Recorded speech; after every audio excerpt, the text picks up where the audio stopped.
Service in Wilmington has issued a severe thunderstorm warning for southern Union County, Ohio, southeastern Logan County, until 7:45 p.m. At 7:12 p.m., radar indicated a severe thunderstorm located near Pottersburg, moving southeast at 45 miles an hour.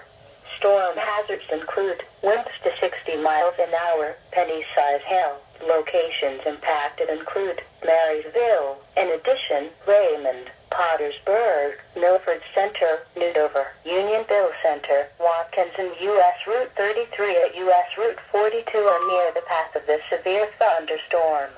Seek shelter in a sturdy building. Stay away from windows and doors until the storm has passed.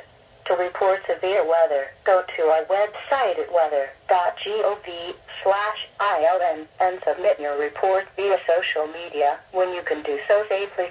A tornado watch remains in effect until 9 p.m. Sunday evening for southeastern Indiana and northeastern Kentucky and southwestern Ohio.